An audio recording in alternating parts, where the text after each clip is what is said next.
bisa mai chang.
It was amazing meeting His Holiness, and I think it's a really great experience meeting somebody with such high positive energy.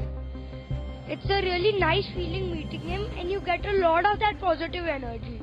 You know, as His Holiness the Dalai Lama page have said sorry, apologize for, if anyone heard during that incident. But in Tibetan culture, again, saying sorry doesn't mean that the person is guilty. In our culture, we say sorry for, if person is involved in anything, we say sorry to calm down the matter. So that's why His Holiness have said in that context. So I think it's the Chinese government's intent to spread anger and hatred within the Tibetan community. So as a Tibetan myself, I want to first acknowledge and understand where the general public and the confusion is coming from. But having said that, as required for any sound and rational arguments, we need to look and come together and listen to both sides of the story. Sticking out tongue is the one aspect of Tibetan culture which shows respect. It's just like a norm in our culture that some people do, and as you have seen in 7 years in Tibet, when the Western rigid gay, so when the breadwit, come to Tibet, everyone's showing tongue, and then he understands it's a sign of respect. In this context, His Holiness the Dalai Lama has so much love and kindness and affection for the entire human being, including the children. So he's shown that kindness and love to that child. If that child is my son, I will be like, overwhelming peace and very happy. It is a Tibetan thing. It is our custom, it is our culture, and an ancient sign of respect.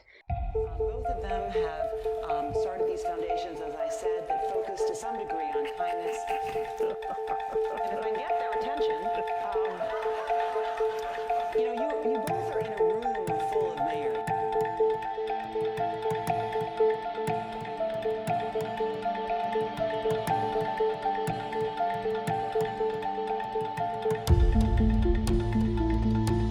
Buddhism, it refers to seducing desires, temptation. Good morning, Your Holiness. My name is Tilly, and I'm so honored to be here today. Thank you so much for inviting me.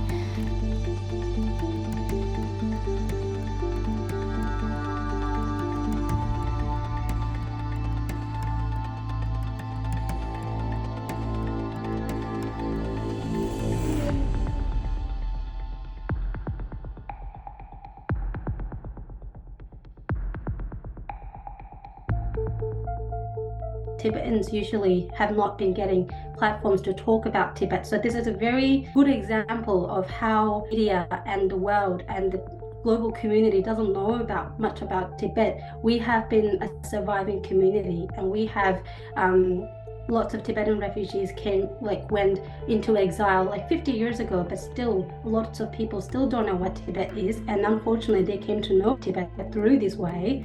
but the Tibetan culture, Tibetan custom, Tibetan side of the story is usually not discussed on larger platforms. This is the shortcoming of how people see it, because they don't know about it, they heard it for the first time, they decided to look at it through their own perspective, and this is, I think, a shortcoming of being a refugee, especially of having no support and no platform to talk on.